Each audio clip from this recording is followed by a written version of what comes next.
El SIGMIPA presenta Minería, Petróleo y Ambiente, un espacio donde analizaremos la realidad energética que vive nuestro sector en el Ecuador, con los análisis técnicos de nuestros profesionales del Colegio de Ingenieros Geólogos de Minas, Petróleos y Ambiente, SIGMIPA. Bienvenidos. Pero muy buenas tardes, amigos televidentes y oyentes de Conecta TV Radio. Un gusto, un placer estaría con ustedes en el programa del Colegio de Ingenieros Geólogos de Minas, Petróleos y Ambiente, el SIGMIPA, donde hablamos de temas técnicos, temas importantes, donde manejamos el sector minero, el sector petrolero y, por supuesto, el cuidado ambiental. El día de hoy, amigos televidentes y oyentes de Conecta TV Radio y el programa del Colegio de Ingenieros Geólogos de Minas, Petróleos y Ambiente, hemos invitado al ex gerente general de Petroamazonas, es el ingeniero Franklin Paredes, con quien vamos a hablar sobre la producción o el manejo que se le ha dado al petróleo en nuestro país y cuál es el futuro de este sector. Como ustedes conocen, amigos televidentes, este tema va a ser netamente técnico y por eso hemos invitado a un técnico. Pero primero, antes de iniciar este diálogo y sobre el tema, vamos a preguntarle al ingeniero Paredes que nos indique su currículum. Ingeniero Paredes, bienvenido. Gracias por estar con nosotros. Mi nombre es Franklin Paredes. Yo nací en Puerto Napo, en la provincia del Napo, cuando no había carreteras. La mayor parte entrábamos en avión, a veces a pie, a veces en canoa. Entonces estudié en la Escuela Patriota Michilena en Puerto Napo, en el Colegio Anderson aquí en Quito, y me gradué en la Universidad Central en el año 76. Hice una maestría en Geociencias en la Universidad de Tulsa entre el 83 y el 85. Habiendo nacido allá en el oriente, aprendí a hablar quichua, después inglés y ahora un poco de hebreo también, como parte de la educación. He trabajado en la parte en la industria petrolera desde 1977, en CEPE hasta 1992 y de allí en la empresa privada. Volví a trabajar en Petroamazonas en el año 2020 durante unos 47 días y en el 2021 salí de Petroecuador cuando hubo la fusión entre la absorción de Petroecuador a Petroamazonas. Ingeniero Paredes, en 1976 inicia la producción petrolera en el país. Así es.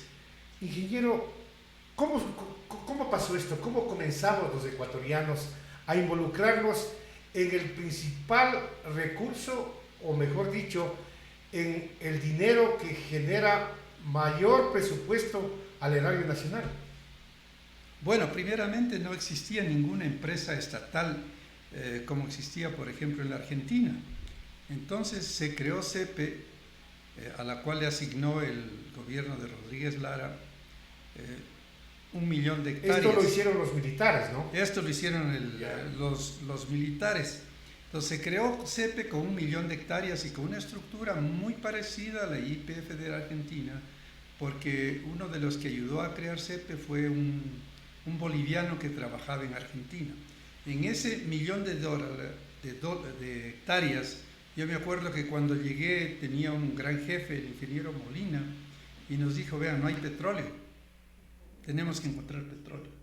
Entonces, como CEPE, nosotros encontramos alrededor de 8.000 millones de barriles de petróleo original en el lugar y realizamos la prospección sísmica de casi todo el oriente y parte de la costa.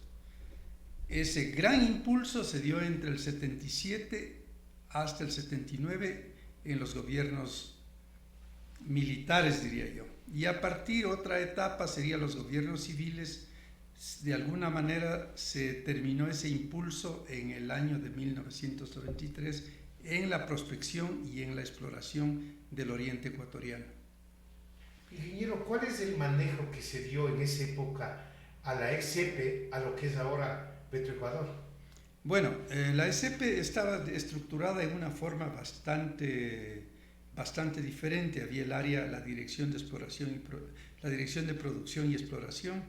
Había una parte de comercialización, una parte legal, una parte de recursos humanos. Como anécdota les contaría de que los sueldos nos pagaban en sucres y nos iban a dejar en nuestras oficinas. Entonces no había mucho personal. En el área de exploración y producción éramos aproximadamente un poco más de 30 personas.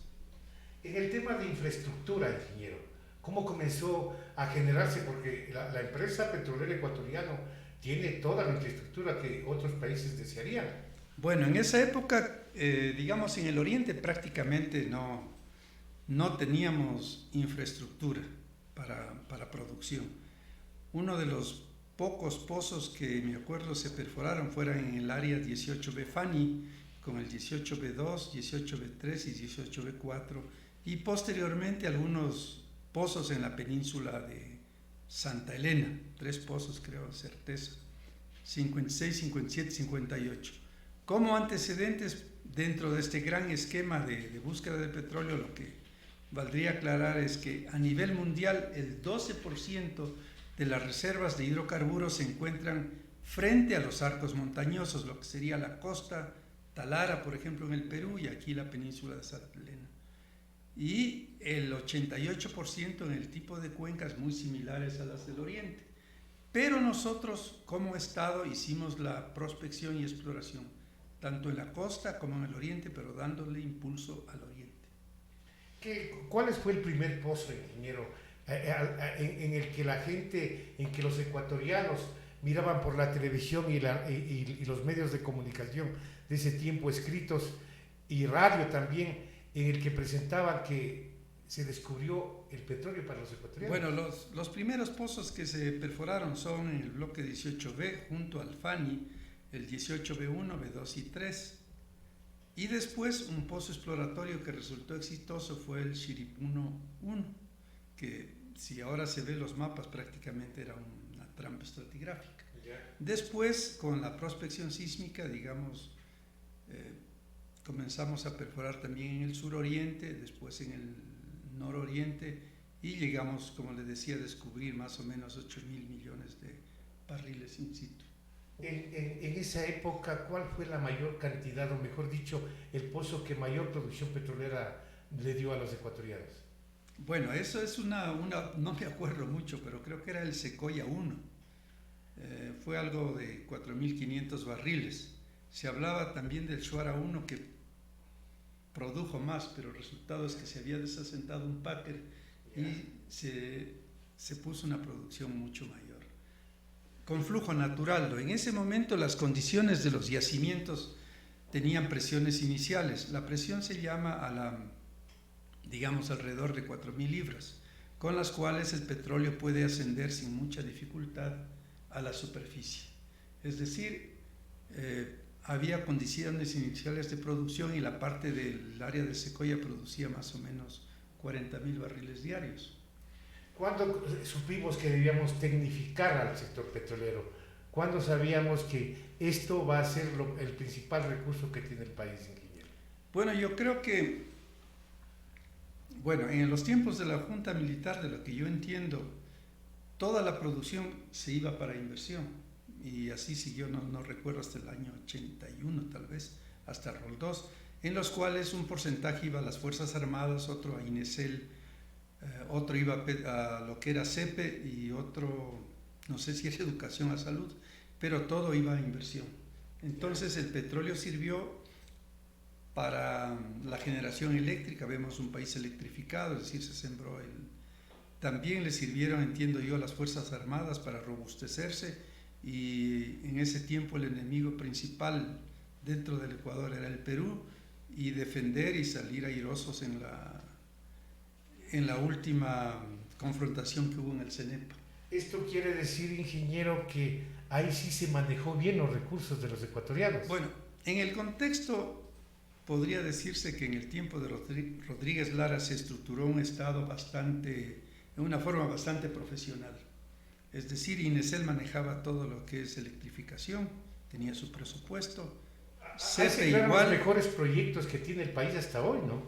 Creo yo que ahí es donde se planificó en el lado de Inesel, digamos, y también la parte de la electrificación del país. Y en parte, CEPE siempre teníamos un presupuesto para realizar la exploración y desarrollo de los campos. La diferencia entre CEPE y Petroecuador, ahora sí. Bueno, yo creo que primero vamos en el número de personas. ¿Y por qué? Vamos primero, CEPE era un conjunto en los cuales era una gerencia y la mayor parte había subgerencias, inicialmente direcciones para manejar la empresa.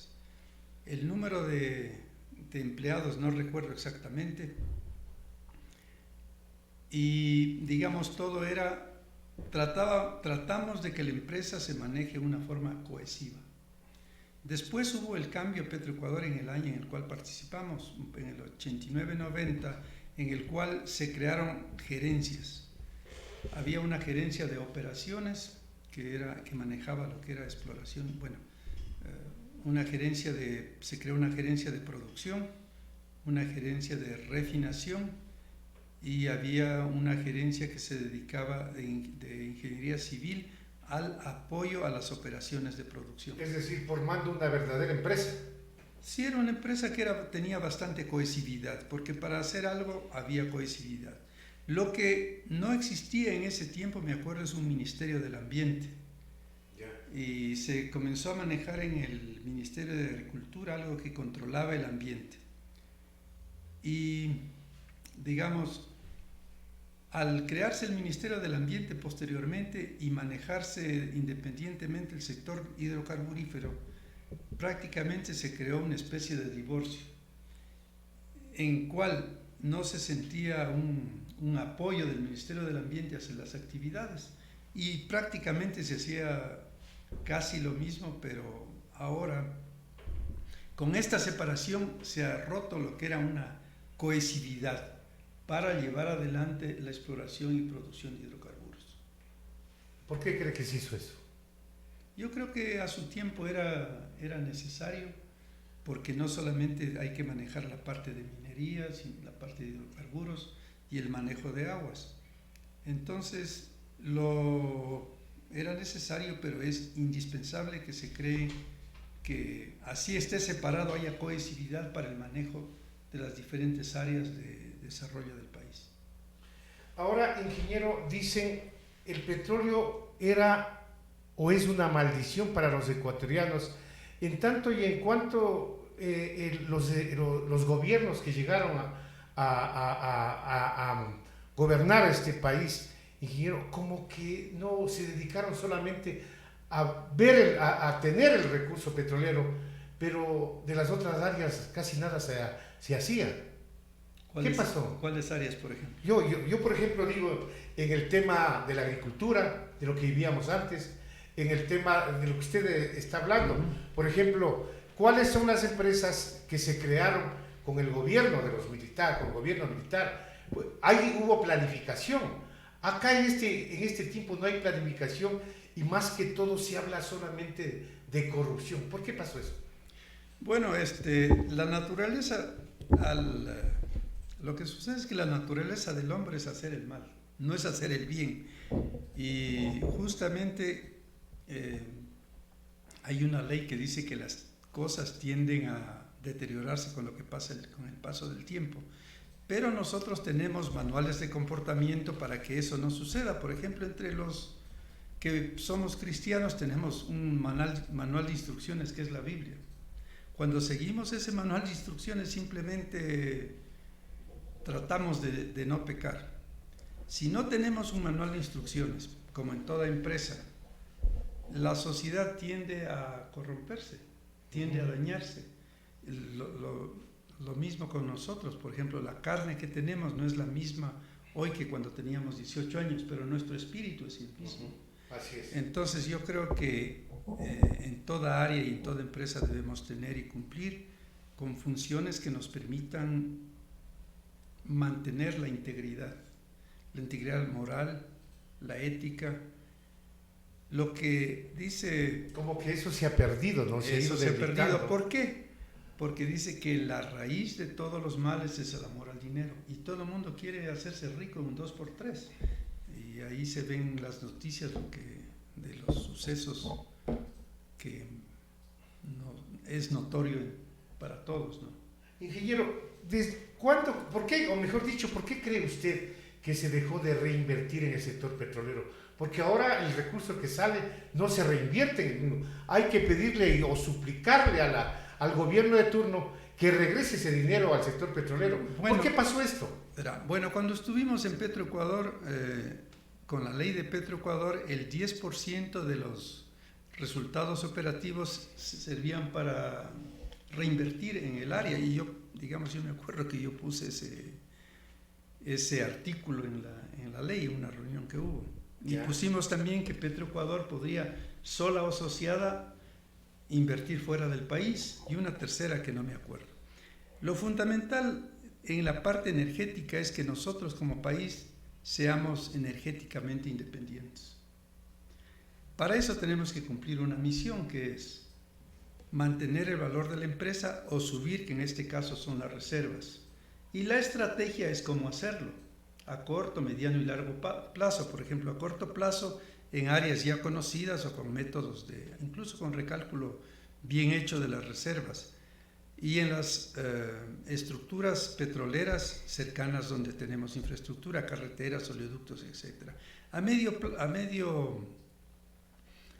mediano plazo, más de 5 años, digamos, en áreas cercanas pero un poco más alejadas, y a largo plazo, por ejemplo, en zonas alejadas, como lo hicimos en Ispingo, porque tenía un valor en POES de más o menos, calculamos inicialmente 1.600 millones, pero parece ser que ahora son alrededor de 3.400 millones. Le digo porque me tocó calcular el POES en ese tiempo. Entonces, yo creo que a partir del 93 en adelante se perdió ese sentido. Entonces, porque una empresa petrolera, sea cual sea, sea una tienda, debe tener una misión. Decisión política, no técnica, ¿cree usted que es? Digamos que sea desconocimiento. Ya. ¿Por qué? Pero pensando de buena fe, pues. Claro. Digamos que sea desconocimiento, porque es indudable, si yo no tengo que vender en una tienda, ¿qué hago? Me quedo sin el negocio. Pero toda empresa petrolera o energética tiene que tener una visión, una misión y una estrategia. En nuestro caso, la misión de toda empresa debe ser mantener o subir las reservas para monetizar y tener ingresos para el país o para la empresa, ¿no? Entonces, ¿qué sucede paralelo a eso? Si no se invierte correctamente y se desperdicia el dinero, el Ministerio de Finanzas en este caso no va a tener confianza y no nos va a dar el dinero suficiente. Por ejemplo, creo que en muchas áreas se ha perforado un exceso de pozos. Por ejemplo, sería interesante ver los resultados que hablaban del Cocapayamino. Es un campo que ya está depletado y que tal vez necesite en algunas áreas inyección de agua, como muchos otros campos. Y si sigo perforando, no voy a tener la producción similar inicial de 1.500, 1.000 barriles. Así es. Me va a producir 200, 150 o puro agua. Entonces, yo creo que eso hay que tener muy en cuenta. No solamente es la parte técnica, sino la parte económica y el sentido común. Pero parece que esta decisión afectó mucho a este sector. Me refiero a Petroecuador, que vemos cómo está y vemos los resultados, por ejemplo. Bueno, Petroecuador necesita primero estabilidad. Digamos, las autoridades de cualquier nivel necesitan estabilidad y saber en el negocio en que están. Si una empresa como Petroecuador no tiene ni visión, ni misión, ni estrategia, estamos fregados, porque en Proverbios 20 nos da a nosotros la medida de cómo debe manejarse un gobierno. Y ahí dice que un pueblo sin visión se extravía. Es decir, si una empresa o una tienda no tiene una visión a dónde ir, no sabe qué hacer. Estamos jodidos. Estamos jodidos. Ahora sí, ya, ingeniero, el futuro del petróleo en el Ecuador es el tema que íbamos a hablar. Bueno, ¿Cómo miran ustedes? El futuro hay que ver primero, dicen que hay que ver el pasado para mirar el futuro, aunque en Proverbios dice que no podemos decir que el pasado fue mejor porque no es tan... Le veo bien apegado a la religión. No es religión, la Biblia no es religión, es un instructivo de vida. Entonces... Otros dicen que es la historia del pueblo hebreo. Tampoco, no es así. Las reservas descubiertas hasta ahora se habla de un total de 8.700 millones de barriles. Es decir, aquellos que podemos producir.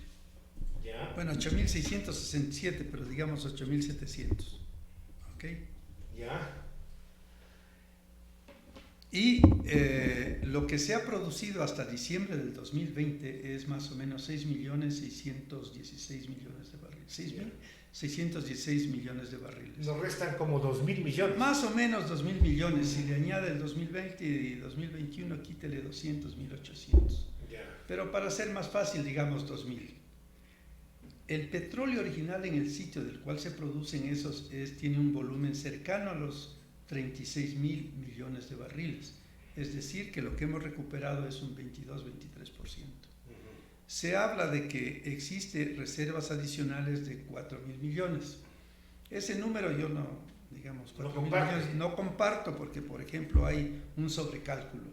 Por ejemplo, en el suroriente se habla de 2.800 en Tampocoche o pesado. 12 grados API más o menos. El cálculo hecho que me ha tocado calcular son 770 millones de reservas.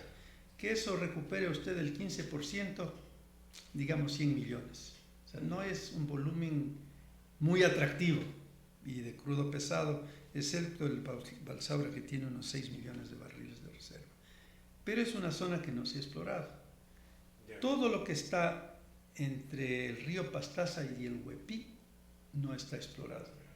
Y al frente tenemos unos campos en el Perú cuyos, y la forma de los ríos nos indica que podrían haber estructuras parecidas. Entonces no me atrevo a decir cuánto, pero no creo que sea tan significativo como para ser entusiasta. Las otras mayores reservas que se pueden determinar es más o menos 1.000 millones y un poco más en el sitio, que serían unos 200 recuperables como mucho, entre el pozo Tiputini 1 perforado por Shell en la margen izquierda del río Napo y un sitio que se llama Imuya.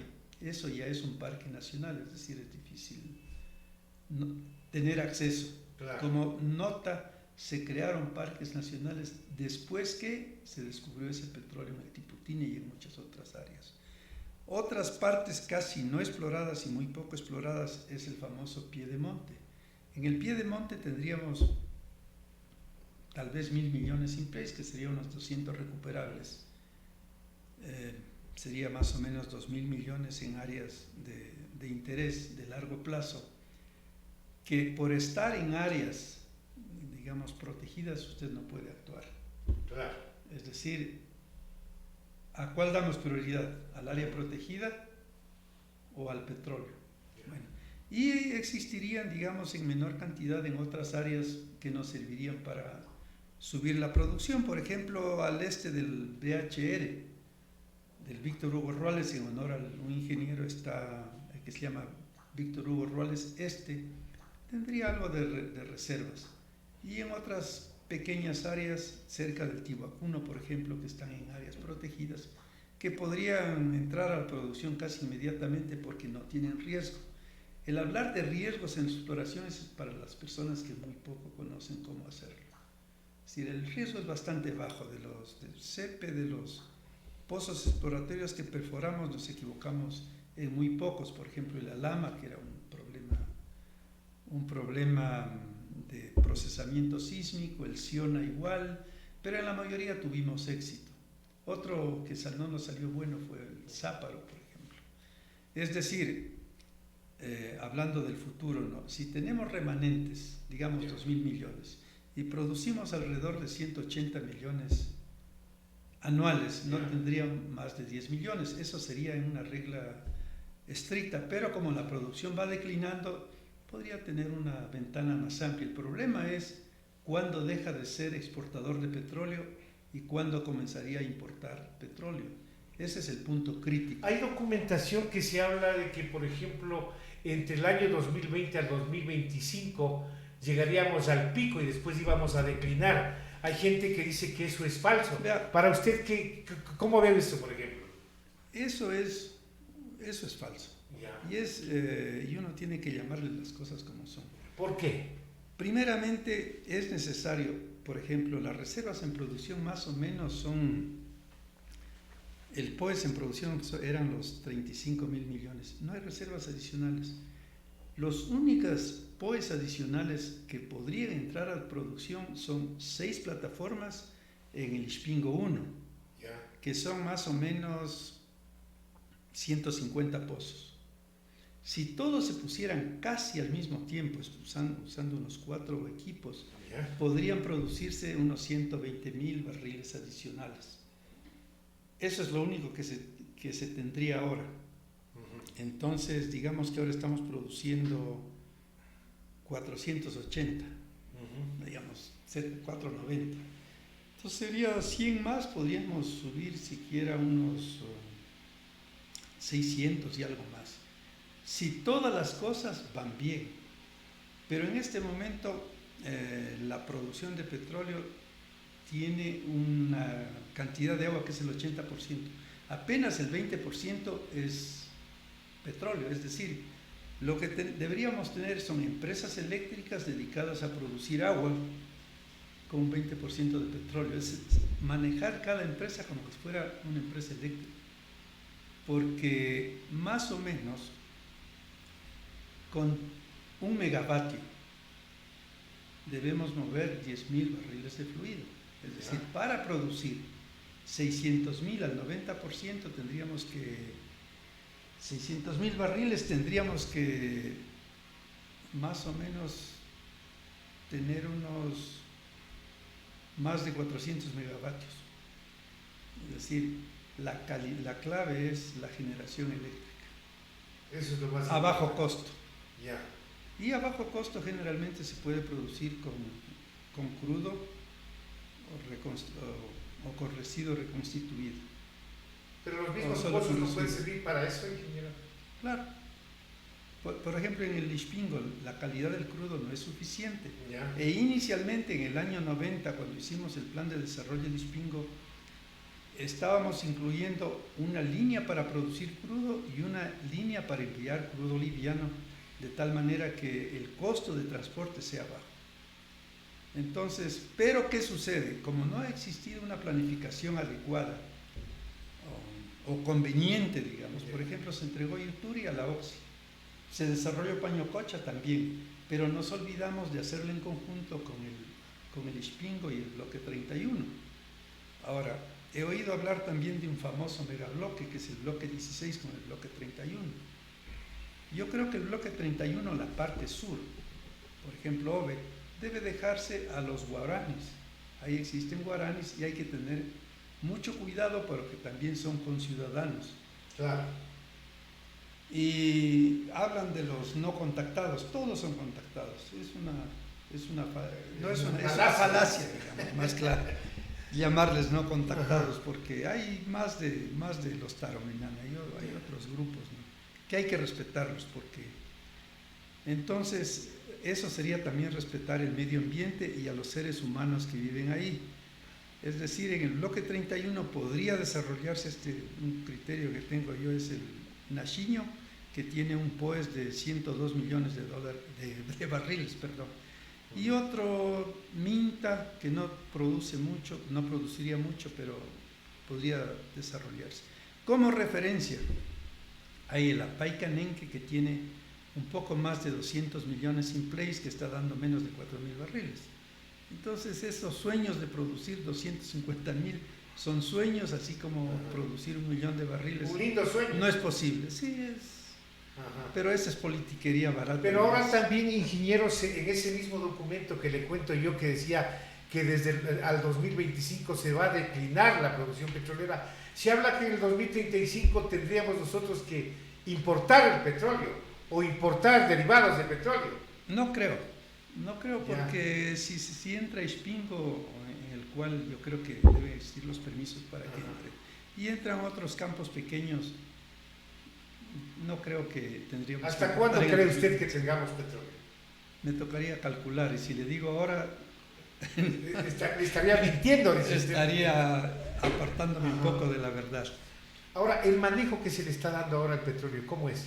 A este manejo donde necesitamos que los ecuatorianos seamos los beneficiarios de toda esta producción ingeniera. Yo creo que al ser beneficiarios, yo creo que a la empresa estatal debe dársele una agilidad para que pueda cumplir su cometido.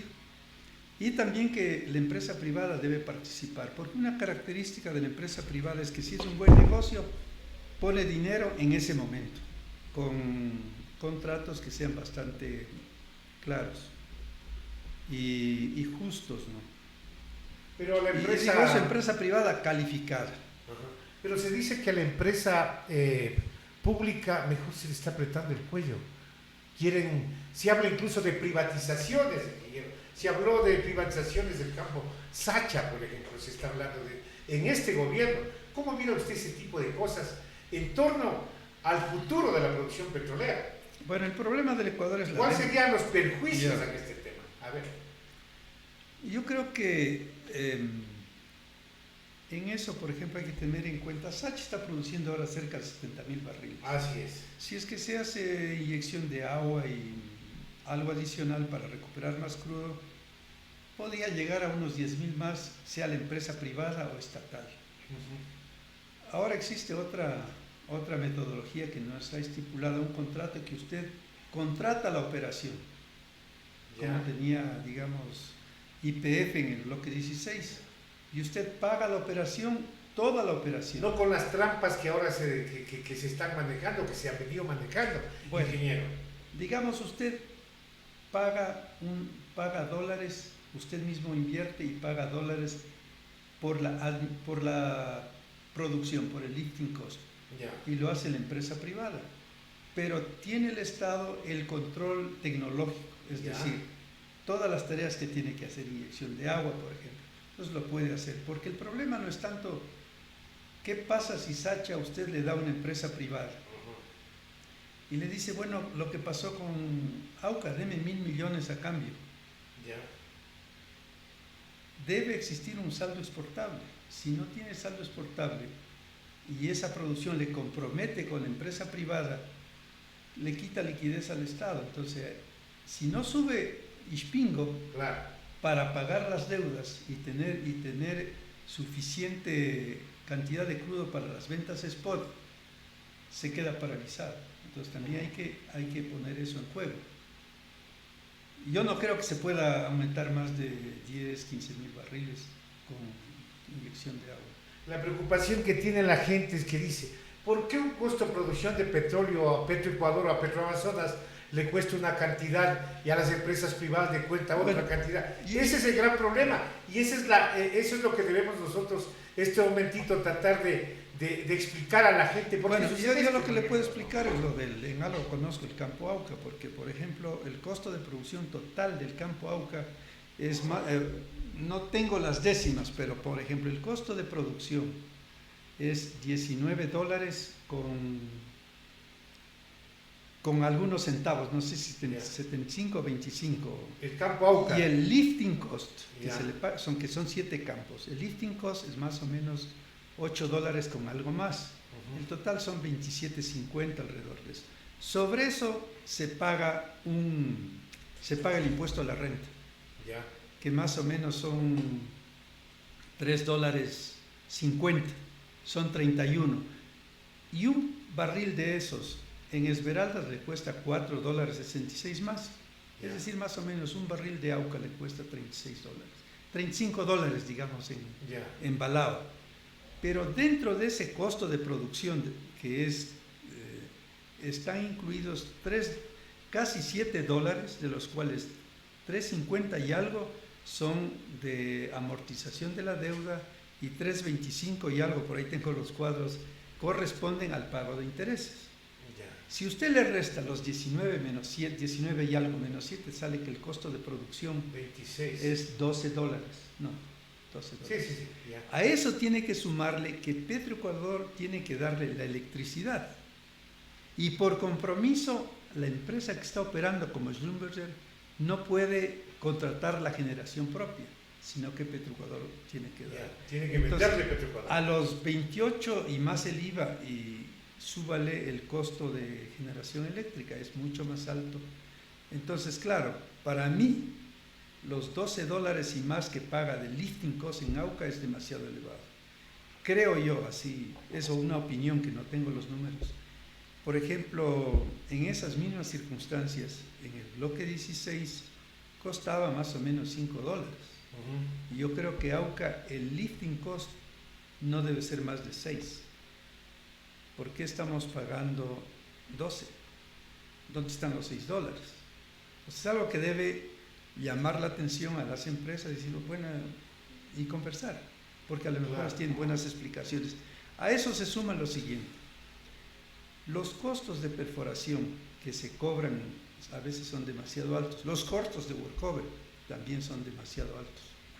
Digamos, eso es lo que tendría que ver la administración para lograr un acuerdo, un buen acuerdo. Ahora, AUCA no es un campo, es un campo que, bueno, vamos, una sola anomalía estructural va desde Sacha hasta Tihuina, pasando por Comanaco. Dentro de eso se encuentra Culebra y AUCA. Entonces, el total que maneja ese contrato son más de 5 campos, creo que 7, no recuerdo. No es que solo de AUCA, son más campos adicionales. Pues son cosas que hay que revisar. Ahora, las decisiones que... Para bien de ambas partes, ¿no? Así es. Porque una cosa, les digo, la empresa privada sí tiene la ventaja. Cuando es un buen negocio y bien estructurado, invierte. En este momento, la Petroecuador tiene cerca de 22 o 23 contratos, no recuerdo, que maneja la empresa privada y produce de esos 365,000 barriles diarios. Es decir, sobre el 65% de la producción de Petroecuador viene de las manos de la empresa privada. Entonces, Petroecuador, para poder hacer algo ahí, tiene que pedir permiso. Claro, así es. O pedirle, podemos hacer o no podemos hacer esto. Y hay zonas en que sí se pueden perforar. Yo calculo que siquiera unos 30 pozos adicionales. Ahora, ingeniero, ¿hasta cuándo podemos estar tranquilos en torno a la producción petrolera? ¿Qué es lo que pasa? ¿Cómo es que nos hemos ido debilitando en torno al tema de... Dicen, bueno, y los campos se están agotando. Estamos produciendo más agua que petróleo. Esto nos incrementan los costos. El futuro en el petróleo en nuestro país, más o menos, usted me decía, no, yo no puedo especular. Diciendo, no, a la fecha en cual comenzamos a importar. No podemos especular, pero más o menos hasta cuándo podemos estar tranquilos con el tema de la producción petrolera. Podríamos hablar, el número 7 es medio, hasta el 2029 creo yo. Ahora con las decisiones del gobierno, de este gobierno que está tomándose, con los cambios de autoridades, el mismo ministro de Fernando Santos Alvite, ¿cómo mira usted este tema en torno a lo que se dice? Lo que, yo creo que es un abogado, es una persona que ha manejado la empresa privada, que ha defendido a la empresa privada. Entonces, ahí la gente como que comienza a especular, ¿no? Y decir, a ver, este señor Fernando Santos Alvite siempre ha ido en beneficio de las empresas privadas. ¿Tomará buenas decisiones en torno a los intentos de privatizar el sector petrolero, afectar el futuro petrolero en el país, ingeniero? Bueno, mire, yo he trabajado en la empresa estatal y en la empresa privada. Y eso le digo, la empresa privada es mucho más eficiente que la estatal. Porque la Contraloría, nadie, en la empresa estatal todo el mundo tiene recelo, por si firmo y la Contraloría qué me dirá, porque la Contraloría le cae encima, es decir, no hay cohesividad dentro del manejo. Entonces, la empresa privada tiene esa característica y es bueno que participe porque hay competitividad. En cuanto al señor ministro, yo creo que la decisión de ponerle a una persona que ya ha estado ahí, que es, creo yo, una persona honrada, tiene su punto de vista, por supuesto, es una buena decisión y creo que le ha dado de esa manera seriedad al asunto petrolero. Y cualquier cosa que quiera hacer, me imagino, que se especule estará dentro de las políticas que tiene el presidente, ¿no? Y yo creo que mire Venezuela, antes de Chávez, es necesario una empresa estatal eficiente porque somos la ventana al mundo. Le ven la empresa estatal es lo que es el Ecuador. Si usted le ve una empresa estatal donde ha habido corrupción, donde hay, digamos, todos dicen un exceso de empleados, pero también hay ejecución. ¿Ingeniero no le da el manejo político que vienen con las autoridades nuevas que vienen al gobierno, por ejemplo? Bueno, yo creo que por naturaleza el hombre tiende a hacer lo malo, no lo bueno.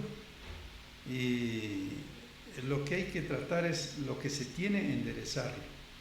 Entonces eso debe ser creo que según le he oído al ministro Santos, esa es su voluntad. Porque él hace la misma crítica, le escuché una crítica similar. Yo le escuché ayer. Es decir, yo creo que las dos cosas hay que balancear, ¿no? Porque si hay una buena empresa privada, la estatal trata de seguir el ejemplo. ¿Nosotros qué hicimos? Todo copiamos lo que venía de Texaco.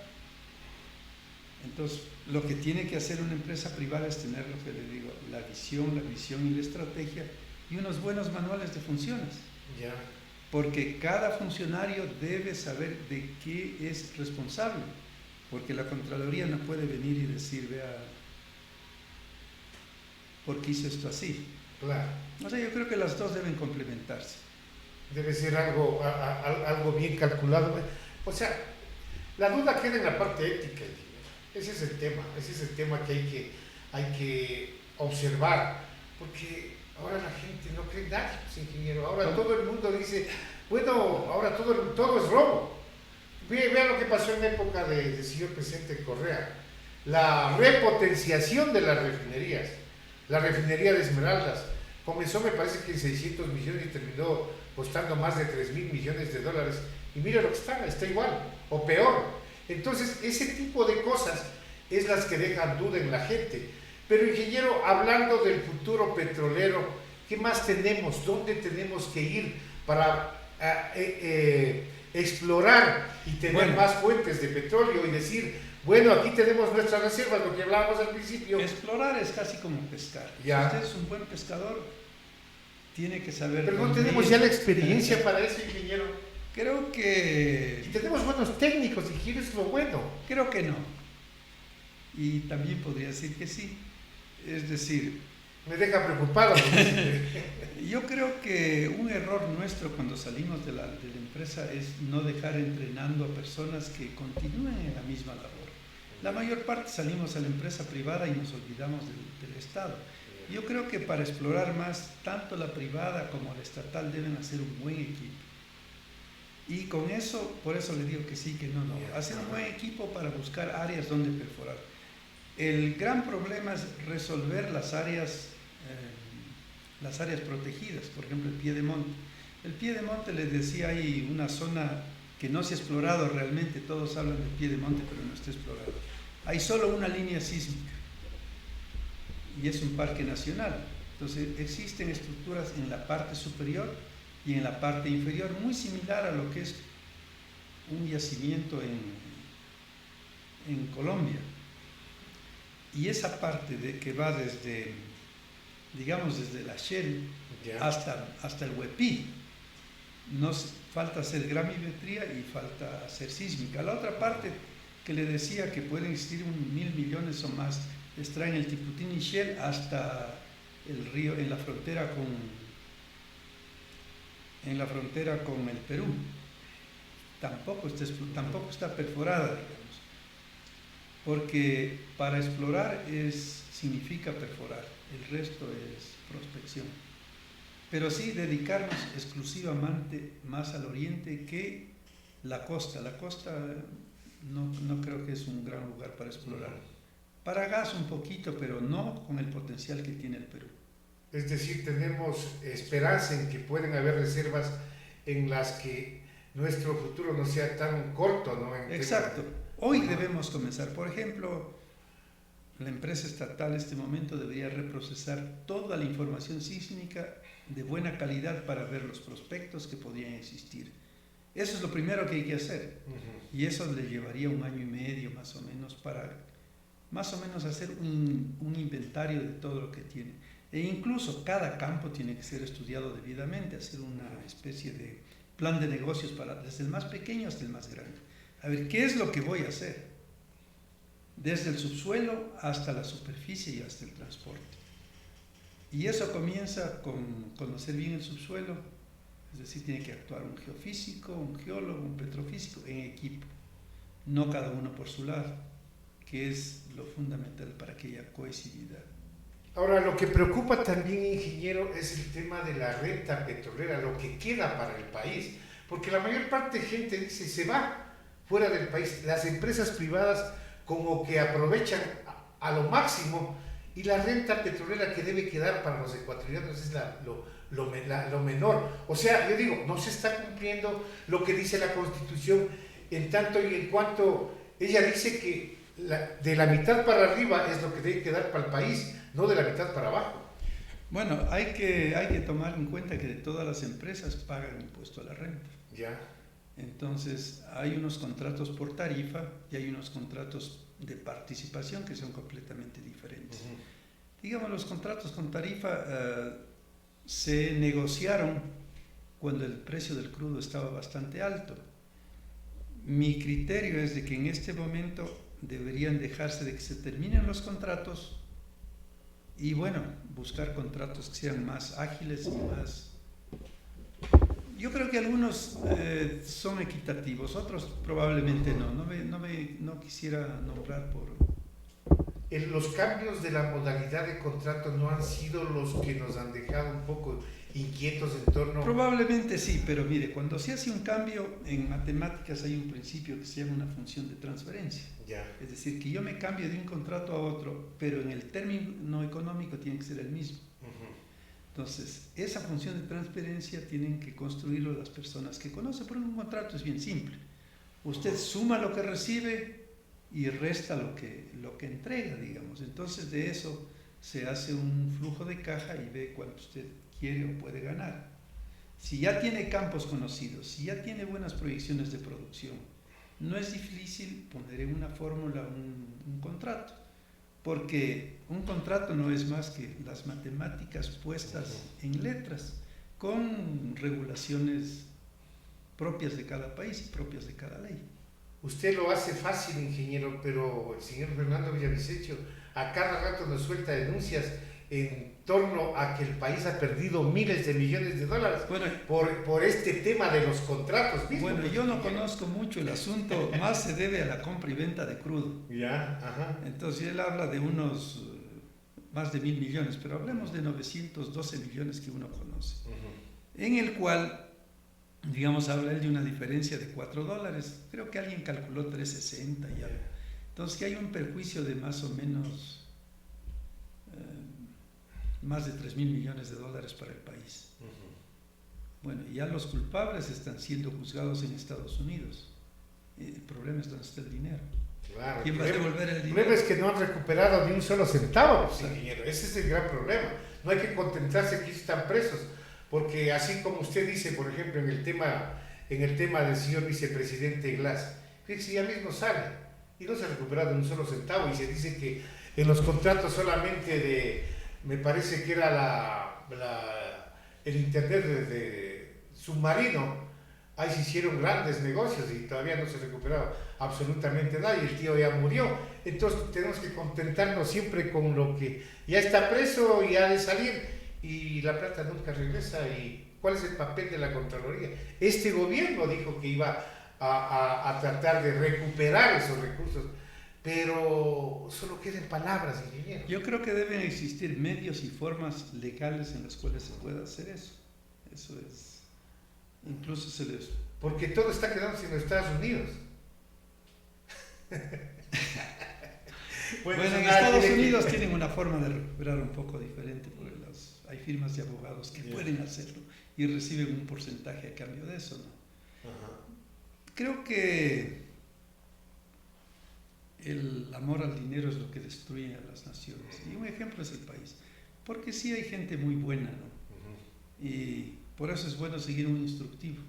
En el caso de los cristianos, tiene que ser la Biblia. Usted es ingeniero en que cuando trae la plata de por medio nadie se acuerda de nada de esos temas. ¿Qué más podemos argumentar sobre este tema del futuro petrolero en el país? Las cosas como que no son tan esperanzadoras como nosotros querríamos, ingeniero. Bueno, de entrada yo creo que esto de los parques nacionales se deben reubicar, dándoles más áreas en otras zonas, pero dejarle que el país pueda aprovechar sus recursos naturales, con el respeto al medio ambiente y a las personas que allí viven. Por ejemplo, yo conozco muchas comunidades del oriente, a veces hablo quichua también. Por ejemplo, hay ríos donde usted va y pesca, y es como que me acuerdo cuando yo tenía unos 6 años, Claro. lleno de cacería, llenos de peces, no hay... Cristalino, no Claro. hay... La gente no se muere de hambre. Claro. Pero muchas veces... Eso es lo que reclamaban en las mesas de diálogo, pues. Claro, exacto. Por ejemplo, en el río Napo, vea la minería. Tengo por ahí una propiedad. El río Anzu sigue sucio.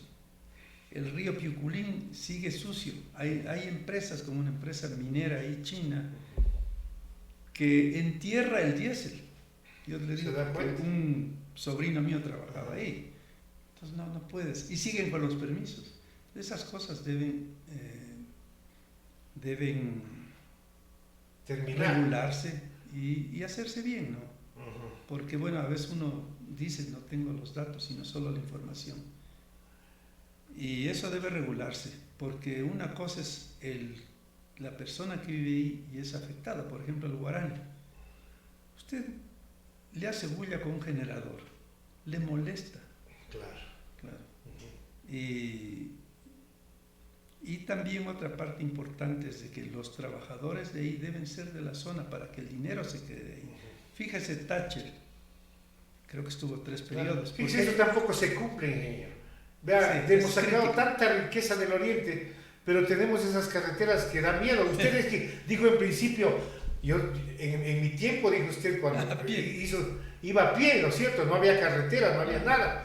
Yo creo que en ese tiempo CEPE construyó las carreteras y todo para los ingresos y todo lo demás, pero esos son compromisos que se dan o acogen las empresas que ganan los concursos para exploración. Bueno, el que tiene el responsable de la construcción creo que es el Ministerio de Obras Públicas. Y en realidad Thatcher, como le decía, ganó 3 términos porque dijo si la riqueza está en el Mar del Norte no puede irse a Houston. Entonces hizo que los accionistas en la parte industrial sean empresas, incluso hoteles, escribió empresas nacionales. Entonces la mano de obra y el trabajo quedó ahí. Igual en el oriente es preferible que los operadores de producción, los operadores de oleoducto, los operadores de estación sean de ahí, porque la plata se queda ahí y no se vengan acá. Pero en Estados Unidos también, si es que descubren en mi terreno que hay petróleo, es mío. En Ecuador. Bueno, ahí hay una historia diferente que contar. Cuando el rey Guillermo en Inglaterra, creo que él fue noruego, o sea, vikingo, digamos, en otras palabras. Para que no tener problemas, dijo, ustedes, que eran los nobles de Inglaterra, quédense con sus terrenos. En cambio, en España, ¿cómo era? El quinto real. Es decir, el 20% de los que usted tiene es mío. Si usted tenía en su finca 200 venados, 40 eran del rey. ¿Y usted qué hacía? Yo le digo, solo tengo 100. Entonces, esa forma de engaño es lo que igual aquí. ¿Quién no trata de evadir impuestos? ¿Cierto? Yo creo que en el oriente, en las zonas donde se trabaja, se debe respetar a las comunidades que viven ahí y hacerles participar de la riqueza que se genera. Es decir, de alguna manera, ¿no es cierto? No se les puede contentar con poco, sino con algo que sea práctico. Por ejemplo, un profesor en el río, por ahí, Betano, por decir ahí. El profesor es cofán. tiene un sueldo el sueldo de un profesor, no sé cuánto será ahora. Tiene $40 al mes para poder pagar un taxi e ir a ver a sus hijos y volver. No tiene más. ¿Y quién les ayuda a educar a los hijos? Son unos misioneros adventistas que tienen un sitio donde ellos viven. Caso el Estado les está dando. Claro. Entonces, fíjese, y hay otras áreas, la parte médica. En las áreas donde no están cubiertos por las empresas, por ejemplo, el bloque 16, son los misioneros de la Shell que van y les ayudan con medicinas. Entonces, el Estado de alguna manera, digamos, no le podemos dar tanta carga. Es preferible que los que tengamos buen corazón ayudemos al prójimo, porque siempre estamos diciendo, ¿y el Estado qué hace? En realidad no hace mucho. Pero sí sería bueno de que les dé trabajo a las personas que trabajan en las zonas de influencia, como lo hizo Inglaterra, ¿no? Ajá, eso es muy importante. Y utilizar gente para relaciones comunitarias que hable el idioma, por ejemplo, guaraní, cofán, quichua, etc. Porque conocen sus costumbres. Algún día yo aquí en este mismo espacio le entrevistaba a una persona que los que hacían estudios de campo para el ingreso de las empresas petroleras. Nos decía, en primera instancia, nosotros tenemos las reglas de juego, pero resulta que cuando ya descubrimos el petróleo, hagan nomás lo que quiera que sea, con tal que nos entreguen los recursos y entreguen la plata. Ahí se deja decía él, se deja de fiscalizar y se deja de vigilar cómo es lo que realizan la explotación para, diga usted, no dañar el medio ambiente, por ejemplo. ¿Eso es cierto, ingeniero? ¿Así se dan las cosas? Yo creo que puede haber, pero en realidad las empresas que son serias hacen bien las cosas. No quiere decir que no haya derrames, pero deben estar listos para arreglarlos. Pero hay casos en que, le doy un caso, a un ingeniero amigo mío, se regó un tanque, se explotó, se dañó un tanque de 100.000 barriles. Hubo un derrame, se fue al río. ¿Qué tenía que hacer 2 de la mañana? Llamar a la empresa que le pueda hacer el trabajo, claro, y remediar. ¿Qué está haciendo la Contraloría? Le está glosando a él. Ya creo que lleva más de 10 años o 15 años y sigue en el juicio. ¿Y quién le apoya a él en el juicio? Él, como jubilado de su poca plata, paga para salir. No le doy el nombre, pero eso es lo que sucede. Por ejemplo, hay casos en que se construye una vía para perforar, en el caso del Payamino, por ejemplo. Yeah. Usted construye cuando el río está alto, porque esa era la prioridad. Baja el río y dice, ¿por qué le hizo la vía tan alta? Cuando se inunda tiene que ser sobre el nivel de inundación. Entonces claro, la Contraloría tiene que también tener cohesividad, es decir, ayudar a que las cosas se hagan. En este país nos damos la contra el uno al otro. Es la corrupción, ingeniero. Yo pienso que eso es la corrupción. Porque hay otros que en las carreteras ponen cáscara de huevo, como se dice, sí, y una también lluvia y se friega todo. ¿Y dónde están aquellos que tienen que hacer el papel de la Contraloría? A ver, el asfalto debe ser mínimo 30 centímetros. ¿Y cómo es que una lluvia se termina esto? ¿Cómo es que ya no hay carretera de la que estaba ayer? Entonces, ese tipo de cosas, es decir, la corrupción. Es lo que decimos, el amor al dinero. El amor al dinero, es la verdad. Si usted tiene un manual que tiene que responder a Dios de las cosas que hace, no le importa. Trabaja como para darle la gloria a Dios y punto, el resto no. ¿Cuál es la conclusión que podríamos llegar en este diálogo? Bueno, de este diálogo creo que si hay petróleo a futuro, digamos con 2.000 millones de reservas, puede haber un poco más. Y los campos van declinando, pero hay que invertir debidamente para que no declinen tan rápido y seguir recuperando al menor costo la producción, tomando en cuenta una cosa, que no es cuánto produzco, como dice todo el mundo, sino cuánto me queda por cada barril producido. Eso hay que ver, uno. Va más allá del 2029, por supuesto. Uno. Dos, es necesario que como Estado piense en reubicar los parques nacionales o poder producir donde hay parques nacionales con las debidas precauciones, que sí se puede, por ejemplo, cerca del Tibacuno, cerca de Pastaza y al norte del Ixpingo, y cerca entre Cuyabeno, Sanzaguari al oeste, respetando las comunidades y ayudando a las comunidades. Por ejemplo, en el río Aguas Negras, usted puede hacer un puertito tranquilo para la comunidad, ahí está botado. Le doy otro ejemplo, Yuralpa. El camino a Yuralpa hay un sector que no está hecho, no está asfaltado. ¿Qué les cuesta arreglar? Y había un convenio. Lo mismo que tiene que hacerse por la margen derecha del río Coca. Son 50 kilómetros de carretera y oleoducto en la zona de erosión de la selectiva del río Coca, ¿no? Algunos le dicen red, ¿cómo es?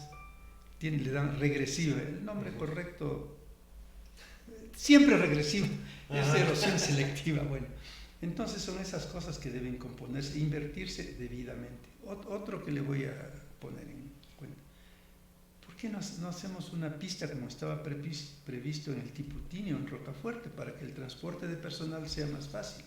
Claro. O transporte de cosas. También debería ayudarse a las comunidades, por ejemplo, limitando las fechas en que se pesca, cuando suben a desovar, para que eso sirva también para la comunidad. Y entonces, en ese sentido, creo que debe ajustarse la explotación del petróleo. Desconocimiento de las autoridades, creo yo, ingeniero, para realizar todo ese tipo de cosas. Realmente...